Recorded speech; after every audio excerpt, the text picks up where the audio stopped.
we're going to look now at, well, if it's not the game of the weekend, I don't know what is. Is. We have a repeat of the World Cup final, England against the Springboks, taking place at Twickenham in London, 3:15 local kickoff in the afternoon. Andrew Brace, the man with the whistle, big job for him this week. It's as big a game as I remember him having, and hopefully he's up to the task and keeps the pace of the game good. Angus Gardner and Frank Murphy are the AORs, and Brian McNeice of the IRFU again in the TMO. So Irish officiating of this England Springbok game.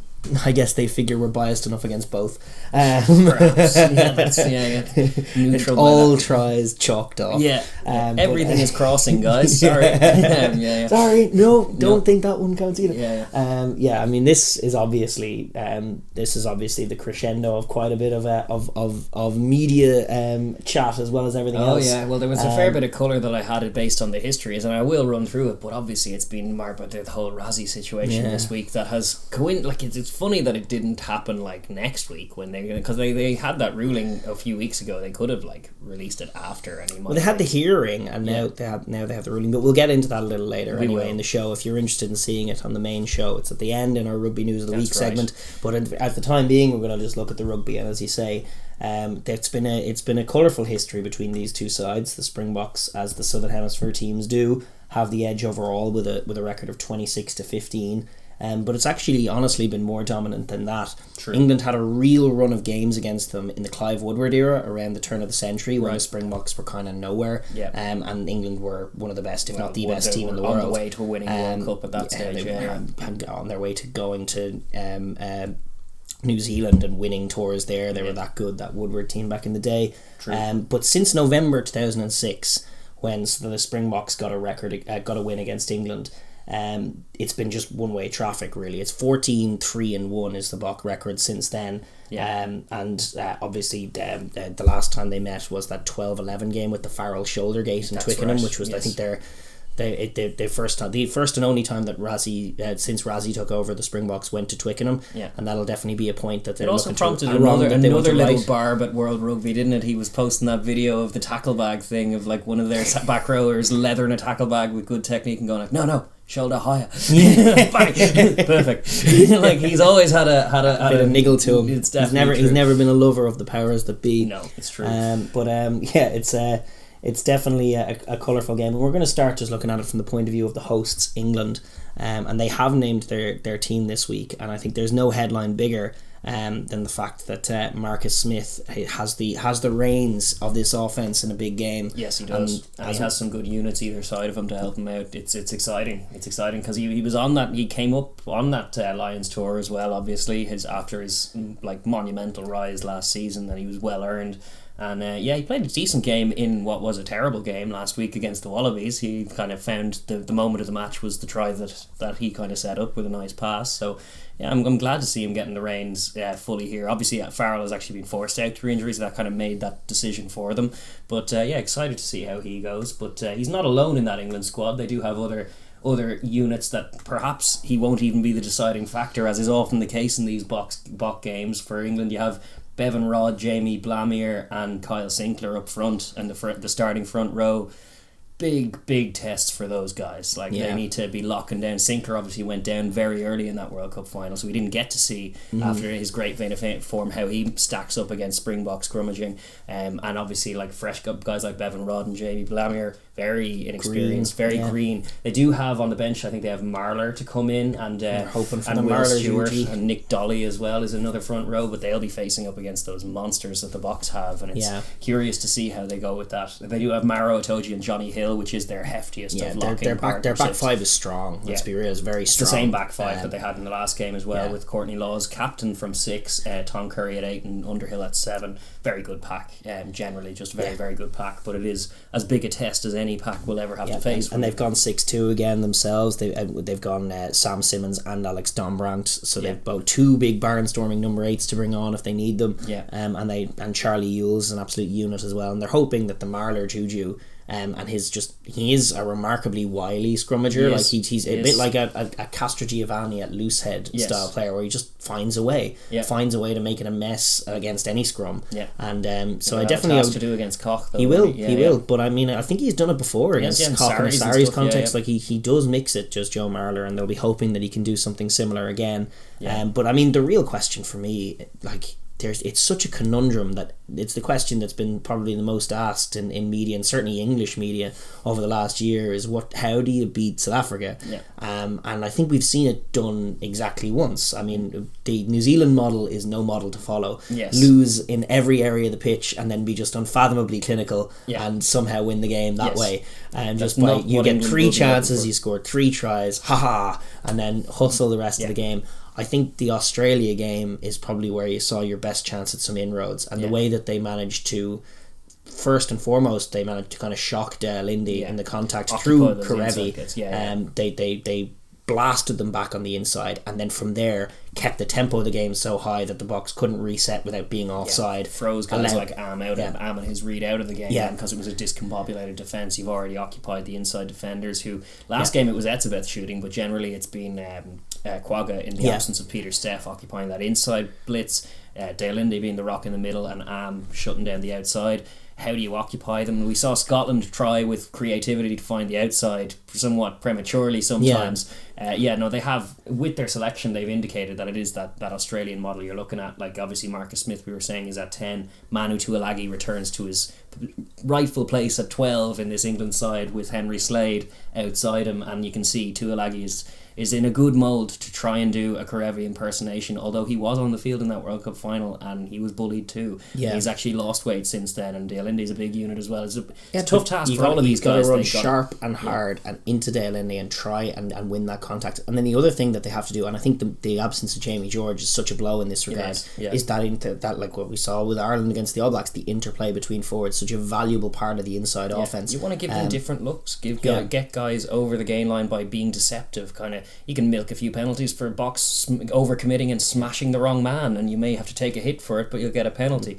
But I'm just looking at the pack at the moment, and I'm hoping that it can be explosive enough to open up that space. Because it is in that seam between Quagga and Am, or whoever's on the outside from the Bok pack rushing and that you can find your inroads if you kind of blast through that contact, and then from there keep the pace of the game so high that the Boks are up naturally, they're cut offside, and then you got like a little bit of space and time for Marcus Smith to find the right pass to open them up. And we saw the Wallabies do that to great effect, and all of a sudden those binary code tries conceded, actually they conceded I think 3 or 4 in each of those tests. It was mighty impressive stuff from the Wallabies, and it showed a way that you can catch them if they're not 100% dialed. But I'm wondering, just from a forward point of view, like looking at that pack, who's their best ball carrier? Like, are any of them really designed to carry? It's probably Tom Curry. Or a Toji.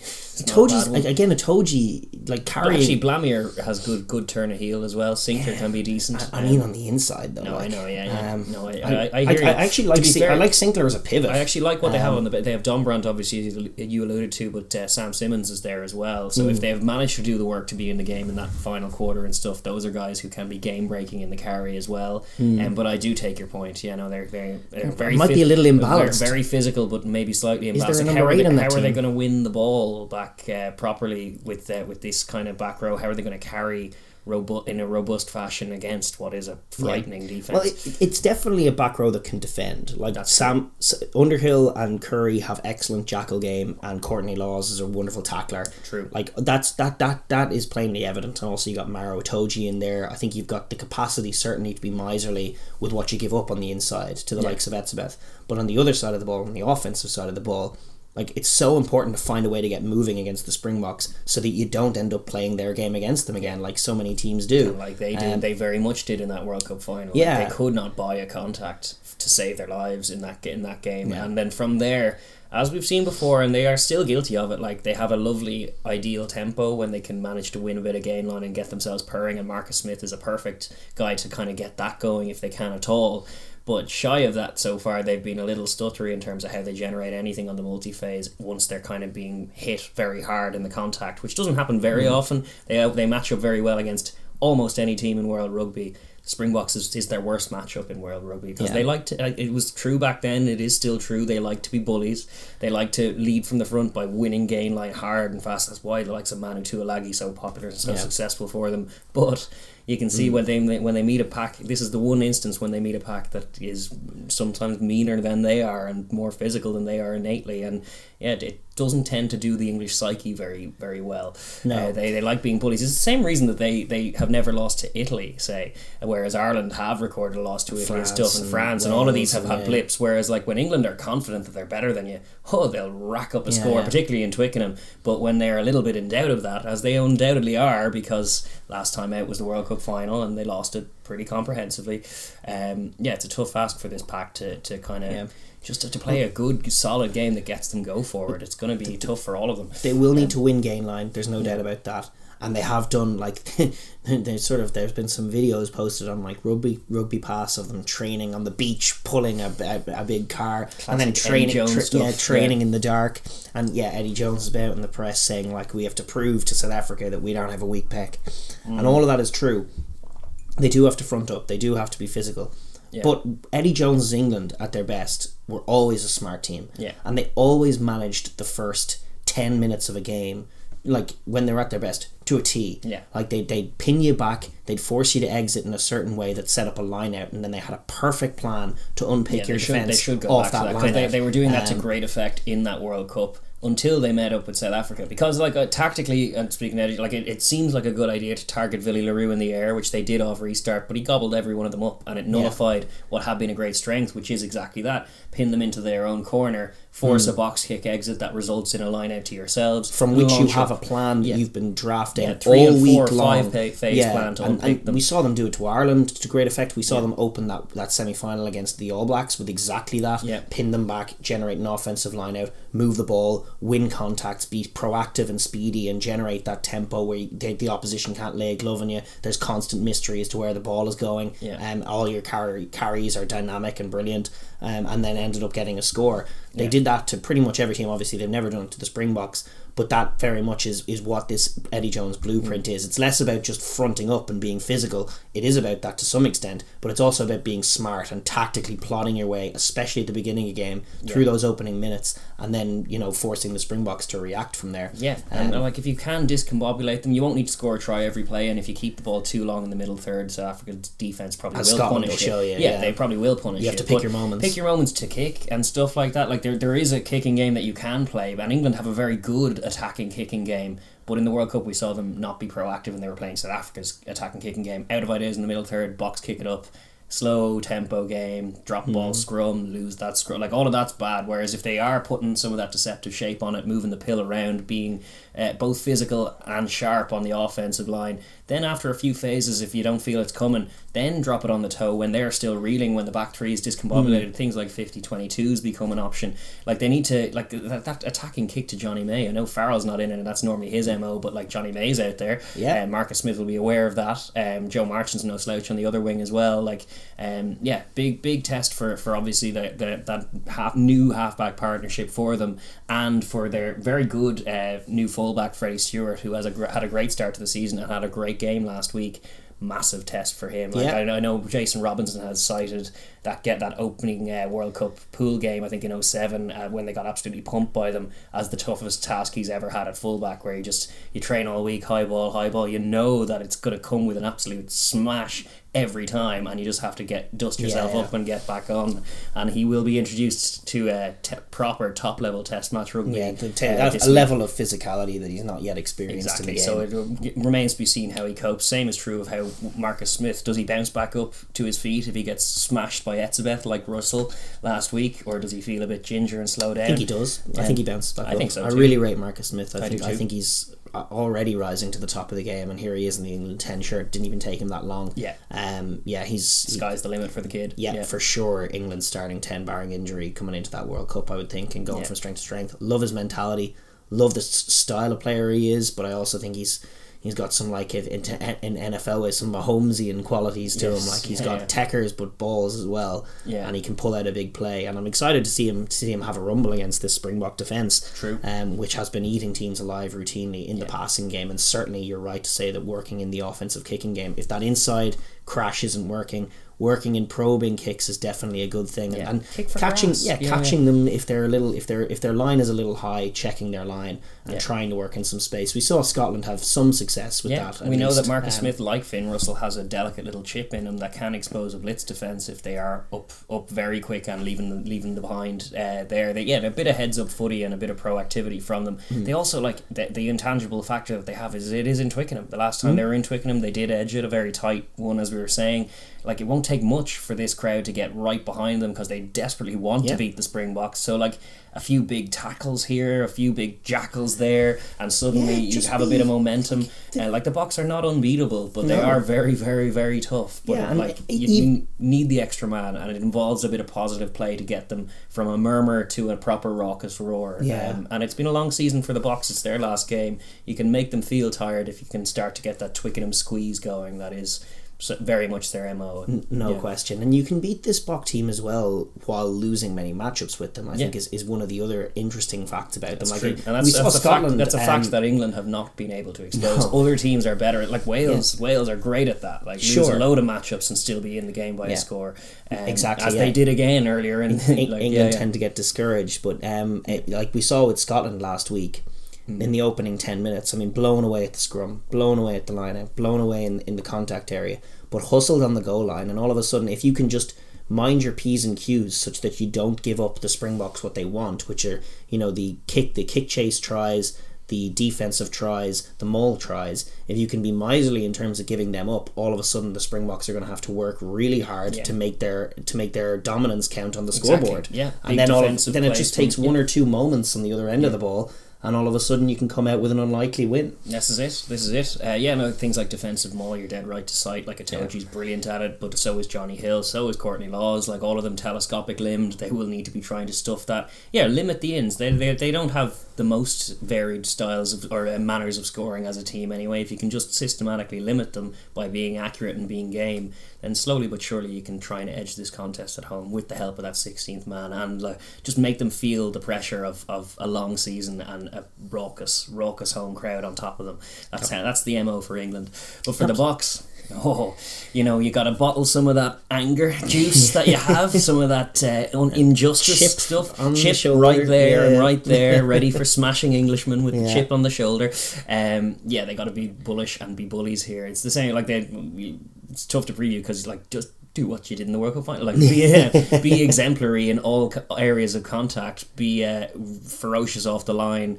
Pressure this English offence, which is still a young offence in terms of not just the age dynamic but also the new combinations. Pressure them into forcing things and then capitalise on that. I think the first thing that you have to do is manage the English offence, and I think as much as Scotland got a couple of things off, you would be very, very encouraged by the proactive nature of their defence last week. They really did enjoy defending last week. It's true. They were brilliant. And there was an interview with Am last week talking about sort of the defence, and he's saying they've been really dialing it in as a proactive way of generating tries, and he was citing with pride the fact that they scored their 2 tries off turnovers, and that was a defence that was generating turnovers. They generated so many against the Scots last week, and it was a genuine they kept doing it against the Kiwis as well in those back-to-back tests as well. They are monstrous in terms of that. Like, even if you get a half break, it's almost worse because there's a jacker there. There was a hilarious moment actually at the start of the way they got their first points against Scotland last week. They were huffing and puffing with the ball, and then they got stolen, and the Scots come away with it to a big cheer, and then the guy falls at Vermeulen's feet. Jackal steal 3 points. So it was like, oh man, we just need to not have the ball. Let's get right to the 5 metre line and then hand them the ball. Exactly. And that's their best way of converting the try from there. Drive them back over. Exactly. So that's definitely, it's the defence is where this team eats, and they basically want to force England, put pressure on Marcus Smith, give him nothing, give nothing up in the forward pack such that they're not winning contacts on the gain line, and then Marcus Smith is under pressure with Am in his face and has to pull absolute mad rabbits out of a hat if he wants to get anything. Or just has to ship it on to Tuilagi, who should be lined up for the smash. Yes. Which they were doing in the World Cup final to great effect. Big job for Dell Indy, Well, he was great at it the last time, and Tuilagi's actually a little lighter than he was in that game as well. I wouldn't write off Tuilagi. No, I'm not writing off Tuilagi. Tuilagi will get some stuff off. It's a high level matchup, but I think the Boks will also smash him a few times. Like he will be the option if they are successfully shutting off the outside such that Marcus Smith feels there's nothing else on. He will be the bailout option for them in terms of just trying to reset and go again for the next phase, even if you're kicking it. It's on this pressure defence to try and just remove all of those options from them and then be proactive in that smash, and slowly but surely you end up orchestrating the game again where they're going to sit and box kick, and they're probably going to decide it in the air and at the scrum and at the line out, which is what they want. Exactly what they want. They have correctly gone with Reinach this week for the big one. He's in to get the start, but proper, like with the absence of Faf, that is their A combination for us for sure. Although I have to say, Andre Pollard's form spotty at best. Definitely true. Definitely true. Like goal kicking's shocking. It's true. Passing game is not quite what it was. Also true. What he has is proper clutch and physicality for them, whereas the other options tend not to and tend to pale in that area. Like he'll probably miss a few kicks, and then if he has one to win it, he'll kick that one. As opposed to the other tens who'll kick the ones with no pressure, but then if it's 79th minute and it's the score, then it'll be skewed. There's an argument therefore that it's a better balance starting with Elton and bringing on Andre. Perhaps there's an argument for that, because Elton, actually, to be fair to him, his passing was solid. Like, I don't think he's a guy who could hang if his forward pack wasn't winning, particularly at this level. But I'm also not sure if Pollard is right now. And so it's a question mark as to whether they got that right. You're right to cite Franz Steyn. What a season he has had, and another just absolute weapon to bring on off the bench. So good in so many areas, and if they're in any way struggling in that kicking game, if Mapimpi and LaRue aren't getting it done in the air, Creel, who's still adjusting over there. Creel's going to be over there on Johnny May, so that's a tough matchup. I would say that Creel put in some absolute shots off the restart last week, and he's been trusted because he hustled so well on the defensive end last week. Well, he tracked down Doohan on that break as well, which showed good turn of heel as well. But I do feel bad for both Nkosi and Fassi particularly. I don't really know what Fassi did wrong. No, I don't either. He was very impressive to my eye as well. No minutes after the Georgia game. Weird because he was brilliant in that game. Scored a try, did he not? He got a try against the Pumas. That's right, he came back in against the Pumas and got a try, and then that was it. Same fate as Nkosi in the World Cup before, where it's like, well, when you have a Colby and a Mapimpi, which they don't have a Colby right now. They don't, so it was a funny one. Mapimpi has still been brilliant again. He's one of the wingers of the series, if not he's been fantastic every game. He's gotten better, even from what he was at the World Cup, but he just keeps scoring tries. He's got deceptively good movement. Yes, he does. He knows how to skip the skip from a tackle motion that he does. His off the mark acceleration is rapid as well. He'll burn people, and he's in his 30s. He doesn't look like it or play like it as well. But he does in terms of his maturity. He's a really mature player, and he tackles hard. That whole back line kind of has that air about it, a bit of calm, led by Am, but also guys like Franz Steyn in and off the bench, and Billy LaRue as well has matured into quite a good leader for them too. Oh, for sure. The questions of converting their pressure into points. It'll start with 3-pointers, but they'll be trying to turn the screw, trying to edge territory, trying to trust Reinach really and his kicking game as well as Pollard's to try and kind of go do battle with them. Can they lose that game? And that's what I'm thinking. It's if the game becomes the box kicks in the midfield, the high ball, the scrum, the line out, can the Boks ever lose that game? Sometimes. Is that England's in, or is it just a case that if the Boks can do their job on D and get Marcus Smith deer in headlights,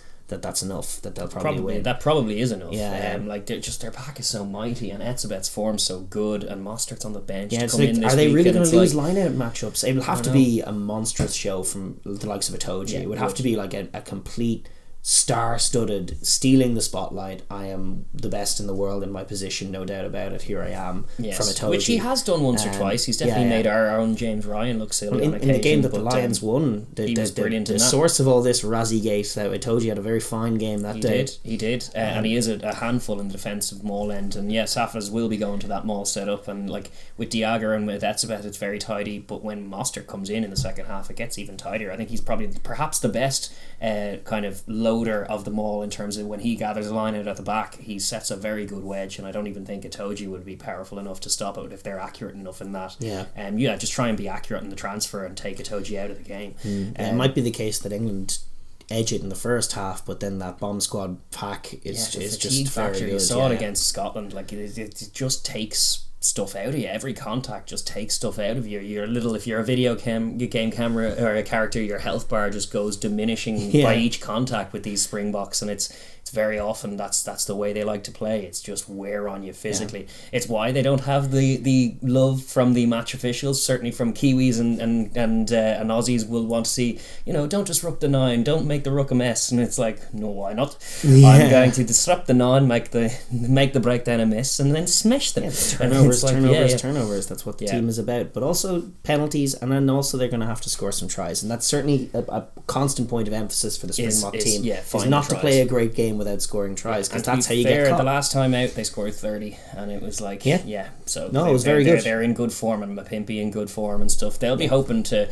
kind of bottle some of that anger that you have for motivation juice, which was just absolutely perfect in terms of sprinkling on the dressing room. In the absence of Rassie, you have Rassie's not here. Why isn't he here? Because of that. Although I must say I do think they're a worse team without Rassie. Yeah, no, it's true. The Waterboy thing is it. He was back at Waterboy last week, and they played as damn near as good a game as they played all season. It definitely the helps, emotional heartbeat of their team a lot of the time. One of the wisest coaches in the world. It's also so true. It's a loss him not being there for sure. But listen, he needs. I saw some funny Springbok memes of like, well, there's no rule against me being the bus driver. That kind of thing. It's not about it's not about. We obviously won't see Rassie, although we will probably be hearing a lot about it in the commentary for it. But it's good juju for the Springboks in terms of getting their motivation right, getting to the pitch of the battle, and just obviously fatigue could be a factor. Discipline, they need to mind their P's and Q's, apply pressure, but don't be reckless with it, because when they're dialed out they start giving up penalties, and those are the ins that England will take and that the crowd will get behind. So if you can just be tidy and be physical, you'll probably discourage them early enough. If you can maintain that and be winning those contacts, or be winning at least half of those contacts, that's often enough to upset an England team when they can't steamroll you and get their offense going, and that's going to be their MO. I think I see that kind of being how it plays out. I think the Boks are a better team than England right now. I think so too. Certainly than this England team. And certainly based on last week's form guide as well. Like, England won that game pretty comfortably against Oz in the end, but it was a hodgepodge mess of an Aussie team, and they didn't play that well themselves. They haven't shown their offense yet, and this is a really rough game to try and work your offense. And the other understated thing is that Jamie George is the heartbeat of that offense. I know. He was the one guy making line breaks last week, and it was ridiculous when he was left out of the squad earlier. Like, he is the absolute heartbeat of their forward interplays, one of their best carriers, one of their best passers. They're at their best. It's a Sarri's offense, and he's one of the spearheads of it. So they are going to miss him. I think that I fear for that front row, to be honest. That starting front row, and even some of the guys on the bench as well. Sinclair's form hasn't been great for Bristol. No, it hasn't. And we missed out on that matchup, so we don't have tape on it, but there were a few who suspected, had he not gone down, he would have soon from that scrummaging onslaught against Beast Entouira, perhaps. We will see it this weekend, but it's on England to try and stand up and make a fight of it and get the crowd involved. But I think, all things being equal, I think the Boks are just slightly better and will edge it on the scoreboard. Won't be too high scoring. Demoralise teams as they do and win it by a score or so. I would agree. I think probably the Boks. But sure, listen, let us know what you think. Can England pull off a famous shock and end the season on high? The great Bok team of 2009. Many people talk about them, that fantastic Lions tour, beating the All Blacks, the All Blacks 3 times consecutively, winning the Tri-Nations, just a historic team. But few remember how their season ended. With a defeat against a team, Ireland, who actually were the only team to go unbeaten in that year, if I do say so myself. It was a game in the mist in Croke Park when Johnny Sexton made his first start and absolutely owned the game, and Ireland won at 15-10. And even that great Bok team towards the tail end of the year did manage to come up with a bad loss away in Europe, and there's definitely a possibility. There's precedent for that. Like, I mean, if we see a South Africa that's slightly dialed out in the first 20 minutes, or a bit under the pace and under the pitch of the battle, then maybe that flips. But for the time being, I think they will be plenty motivated. Thanks in no small part to that news this weekend. But I think they'll arrive to the pitch to do battle one more time for the year. Yeah, and I expect and the World Rugby Awards, by the way. That was another one. Khaleesi and Am. Khaleesi and Am, missing it. And that's about. I mean, gee whiz. Yeah. Anyway, let us know what you think down below, and we'll definitely be looking forward to this one. Yeah, great game. All right, with that, we're going to move on to.